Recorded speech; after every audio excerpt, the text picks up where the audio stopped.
les allophones.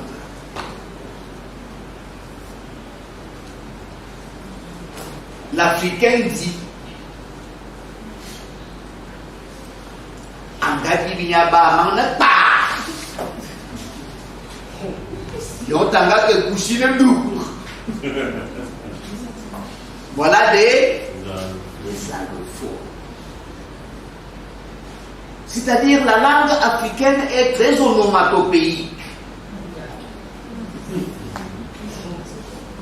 Non, onomatopéique, vous comprenez. Beaucoup moins qu'allophone, non, beaucoup mieux qu'allophone. C'est-à-dire, ce sont des sons qui étayent la pensée. Ce ne sont pas des lexèmes, ce ne sont pas des mots, c'est des sons. Angadi vient de pas. Est-ce que Bala est un mot? Alaga Bouchine, tout. Betul kum. Abel Yona Bum, il est monté au ciel, Bum. On n'a pas ça dans les langues indo-européennes. Vous comprenez? Et nous sommes en train de l'introduire dans la langue française. Ah, dis donc, là, toi aussi, lave-toi, wassa wassa. C'est quoi wassa wassa là? Après là-bas, vite, vite, vite fait. C'est de l'ordre des allophones. Voilà une richesse qui n'est pas contenue dans la connaissance de la phraséologie occidentale. Je ne vais pas insister sur l'habitat, je ne vais pas insister sur la culinaire, je vais aller dans les croyances. Écrivez les croyances.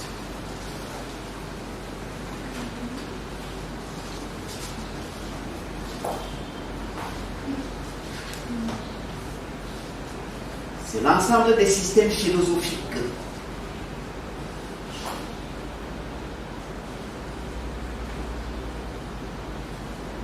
la cosmogonie, la cosmologie, la théogonie, la théologie. Posez le créer.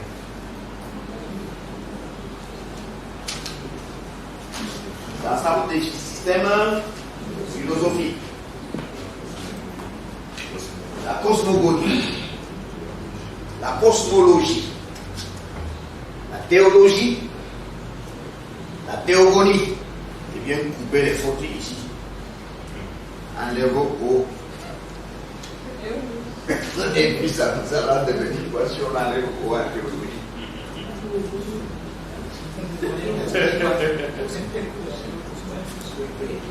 Vous voulez qu'on revienne rapidement sur l'un et l'autre? Vous ne comprenez pas lequel? Théogonie, 2 points. Hiérarchie divine. Théogonie, hiérarchie divine. Posez le crayon, j'explique. Le négro-africain est monothéiste. Nous croyons en l'existence d'un Dieu unique. Ce n'est pas le christianisme ou l'islam qui nous ont enseigné ça. Mais notre perception théogonique de la divinité fait que nous sommes d'un monothéisme non-aïtaire. Écrivez comme ça, l'africain, mono égale monothéisme non-aïtaire. Non, naï, aïla c'est itrema. Monothéisme non-aïtaire. Vous mettez égal Dieu unique mais en 9. Ah, tu me regardes. J'ai dit itrema. Non, naïtaire. Dieu unique mais en 9. Le christianisme c'est Dieu unique mais en combien? L'africain c'est Dieu unique mais en. Le chiffre sacré 9, je vous l'ai expliqué tout à l'heure. Le chiffre numéral de l'homme c'est 5, de la femme c'est 4. C'est les deux qui donnent le chiffre sacré 9. Ce qui revient à dire que même Dieu, pour créer le monde et l'univers, a eu besoin d'adjoindre éléments mâles et éléments femelles. Nous croyons en un Dieu unique, sauf que dans la perception théogonique, bon, on explique lequel?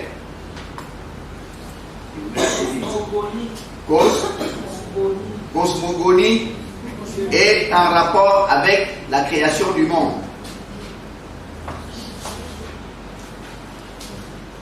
Cosmogénèse, cosmogonie, à la création, en rapport avec la création du monde. Vous avez le crayon et écoutez rapidement. Toutes les cosmogonies africaines indiquent que le monde était un désordre chaotique total, magma total. Subitement, un œuf s'est mis à planer, il a éclaté, donnant naissance à de la matière hydrique, l'eau qui s'est rangée d'un côté formant les océans, de la matière solide, la terre qui s'est rangée formant les continents, de la matière gazeuse qui s'est élevée formant le firmament. Maintenant, la matière hydrique, les eaux se sont d'abord peuplées d'êtres microscopiques qui progressivement sont devenus macroscopiques, c'est-à-dire visibles à l'œil nu. La terre s'est habitée, s'est couverte également d'êtres macroscopiques. Les végétaux sont nés, les herbes, les arbres, les animaux, et le dernier de la création, c'est l'être humain. Donc, nous sommes un composé de la matière hydrique, de la matière solide, de la matière végétale, matière animale, matière gazeuse. C'est pour ça que quand nous sommes malades, nous soignons sur la base des plantes et autres, eau, animaux. Tout ça sert à nous soigner. Nous sommes un composite de tout ça. Nous parlons de la tradition, de l'oralité africaine. Autant de choses que nous devrions regarder. Qui a une question? Qui a une question? Oui.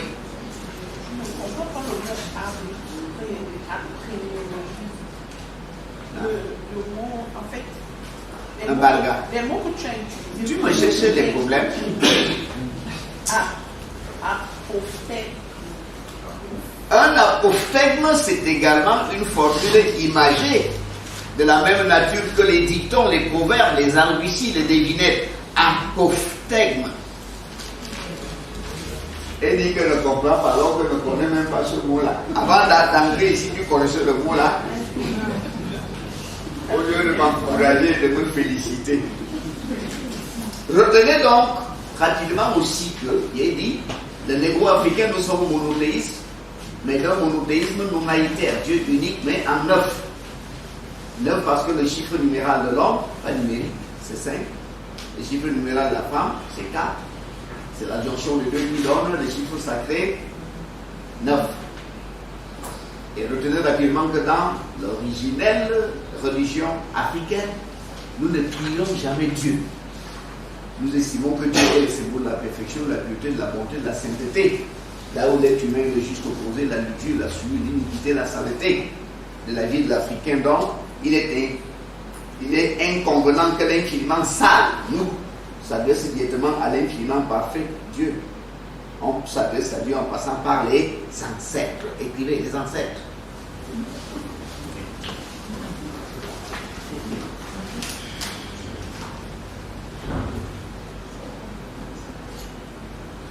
Écrivez intercesseur communautaire auprès de Dieu. Intercesseur communautaire auprès de Dieu.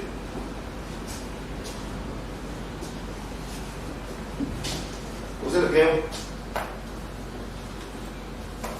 Intercesseur communautaire auprès de Dieu. Retenez qu'en Afrique, ce ne sont pas surtout les morts qui sont des ancêtres.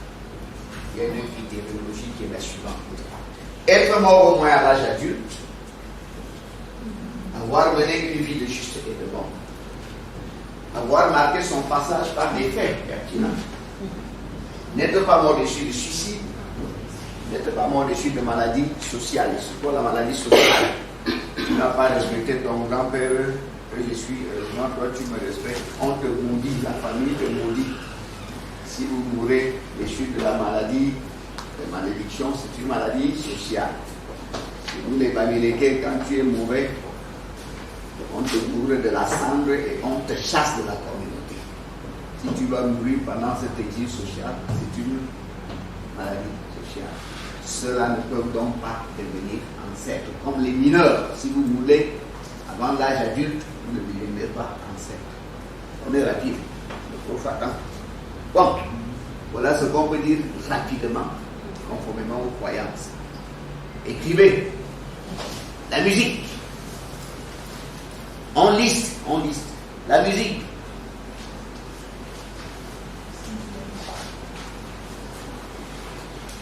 Écrivez. En Afrique, le concept de musique est un triptyque. Triptyque, c'était R-I. C'est tic qui est Y. Triptyque. En Afrique, le concept de musique est un triptyque.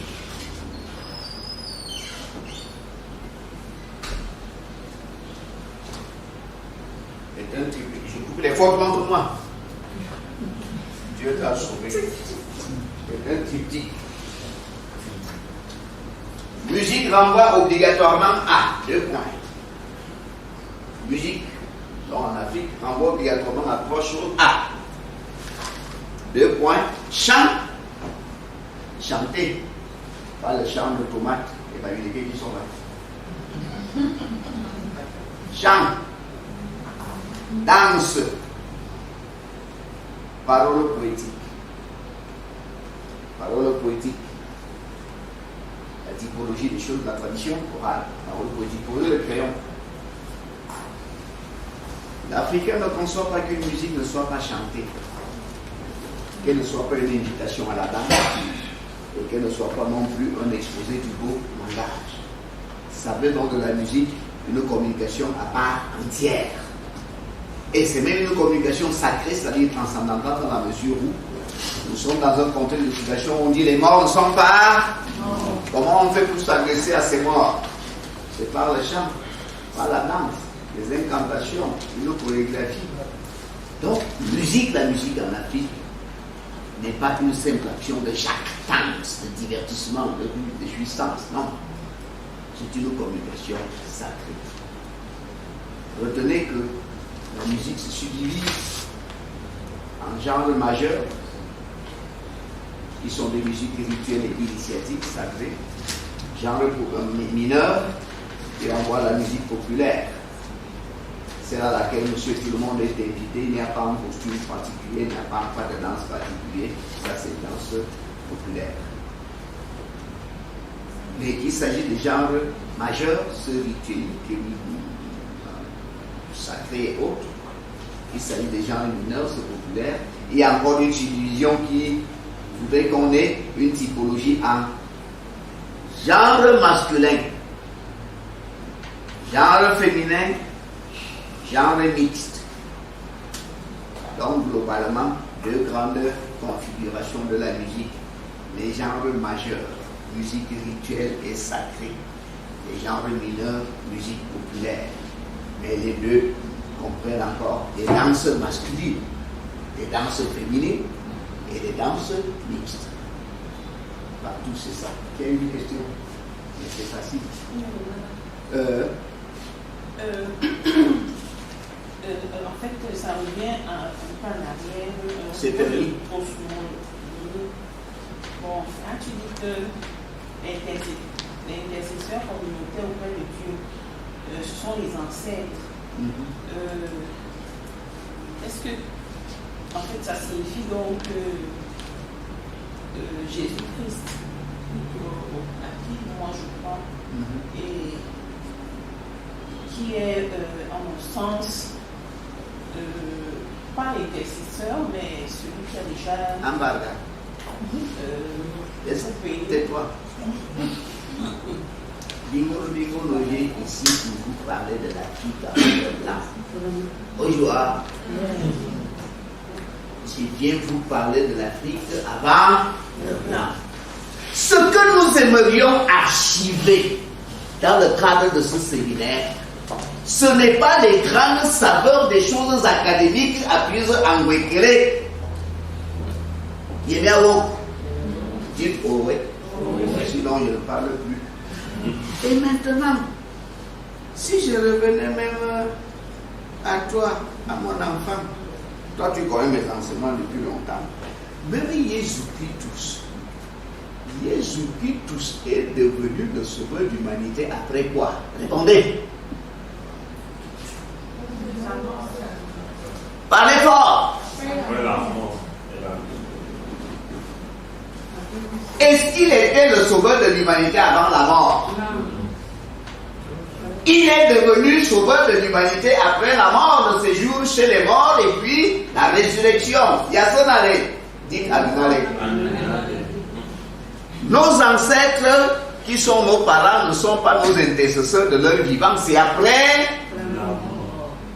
Et parce que nous avons dit, ils ont mené une vie de juste et de bon. C'est à partir de là qu'ils deviennent des intercesseurs. Vous voyez une différence?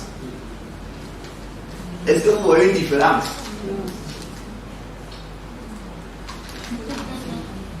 Qui d'autre a une question? Dans la suite. Donne ton nom. Mon nom est Liliane Kiba. Je suis employée au service là. J'aimerais poser une question. Tu n'aimerais pas poser une question? Je pose une question. Voilà. Je pose une question en prolongation de la première conversation que vous et moi on a eue. Et. Laisse, c'est une rebelle. Elle n'ira pas loin. Ça vient de remonter à nouveau. Et ça concerne la question de l'ancestralité en fait. Ça concerne le fait de nos ancêtres qui constitueraient des intercesseurs pour nous. Je suis tout à fait consciente que la mort est un sceau. C'est la vérité. Maintenant, j'aimerais savoir, je me place en exemple et j'aimerais beaucoup observer ma propre famille. Comment je fais pour connaître qui est ancêtre d'après la définition? Applaudissez pour la vérifier là. D'après la définition qu'on Ça a va? reçue dessus. On continue plutôt. Et pour l'étude littérature. Voici comment ça se passait avant l'arrivée du christianisme et de l'islam. Avant qu'on nous ait imposé le prophète Muhammad sallallahu alayhi wa sallam, Allah subhanahu wa ta'ala, voici ce que nous faisions. Avant d'inhumer la petite ça, on disait Dieu Tout-Puissant. Nous ne connaissons pas ton jugement, mais de notre ami d'humain, notre avis d'humain, ta petite ça que nous allons te remettre là ne respectait personne. Il le volait, il le tuait, il sémait le désordre partout où il passait. De notre avis, Akougas, il a échoué de la terre. On l'enterrait la face contre le sol, on jetait des épines, des tessons de bouteilles, sans sépulture, on s'en allait. Si en revanche on disait Dieu Tout-Puissant, c'est ça que nous allons te remettre là, était très bon. Il était très solidaire. Il semait la joie partout où il allait. C'était un homme de bien en communauté. Alors de notre avis, Akabeyazi, il a triomphé de la terre. On l'enterrait dans des célébrations de joie. Vous voyez la mesure de prudence de notre ami d'humain. Pour le premier cas, on disait, puisque nous croyons en l'incarnation, ne l'envoie pas dans notre famille. Envoie-le dans un rocher ou dans un arbre ou dans un animal qui ne reste plus ici. Dans le deuxième cas, on dit, si c'est ça, il faut qu'il devienne l'intermédiaire entre toi et nous. La mesure de prudence continue dans ce cycle. Pour invoquer Dieu, on dit, moi, bingo, non, je m'adresse à toi, le Créateur, en passant par Fort Bidjamevina, Bekobeya Mosu, Anomotomba Bougou. Tu m'entends? On cite tout le récitatif généalogique, autant qu'on en connaît les noms, afin que s'il y en ait au moins un qui ait déjà été purifié, qu'il intercède. Sans oublier que dans le fort on n'est jamais le premier et l'unique à porter un nom. Il y a au moins des centaines d'autres personnes ayant porté le même nom. Donc, la probabilité pour qu'il y en ait au moins un est très élevée. Il y a ça dans les dites Ananale. Tu comprends? Très prudent. Chez nous, les Babilékés, quand quelqu'un meurt d'une façon suspecte, nous procédons à l'autopsie qu'on appelle coutumière. Parce que le principe de la sorcellerie, quand on l'a réveillé chez un individu, se matérialise. Araignée, caméléon, chauve-souris et autres. Après cette autopsie, si on trouve qu'il y a un être vivant qui suce son cœur, on dirait mort de sorcellerie, on ne va pas prélever ton crâne. Si tu étais méchant, tu meurs, on ne va pas prélever ton crâne. Mais jusque-là, il y a de la prudence. La prudence permet donc que la probabilité qu'il y ait au moins un ancêtre de sanctifié, cette probabilité est élevée. Mesure de prudence. Une question? Oh ouais. Oui, j'avais. Tu n'avais pas. Bon, j'ai la préoccupation dans le même sens. Parce que la tradition judéo-chrétienne laisse la C'est fini, fête tu n'as pas de question. Je parle de quoi? d'avant. Ce dont vous n'avez pas suffisamment d'archives de connaissances. Judéo-chrétien là, tu vas voir le pasteur et les gens qui vont te dire.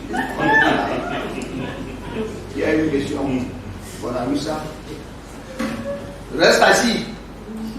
Il veut dire, fais nam. C'est pour ça que nous, on aimait les femmes à Roussa et dit, vous te parlez rampe sur le ventre. Moi, c'est Madame Mayasi. Je voulais savoir. Tu ne voulais pas savoir. Je veux savoir. Comme vous parlez tantôt de. Tu me dis, vous le quand. Tu étais en train de parler de l'intercesseur. Celui qui intercède. Je veux savoir si c'est intercédé dans le cadre de la communauté. Si c'est dans le cadre d'une famille, par exemple. On parle tantôt de l'arbre généalogique. Je voudrais savoir pour ce qui est.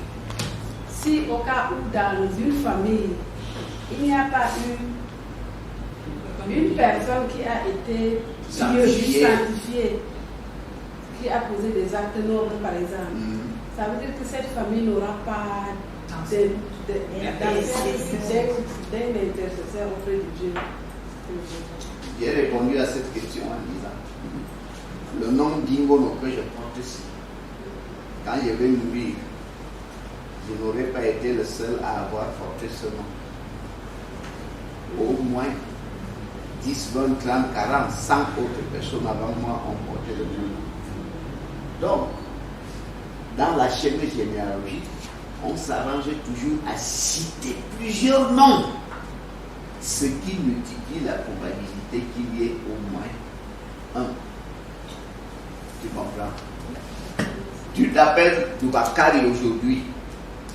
Ton grand-père aurait porté ce nom, ton arrière et ainsi de suite. Depuis que ce nom existe, il y a de très nombreuses personnes l'ayant porté.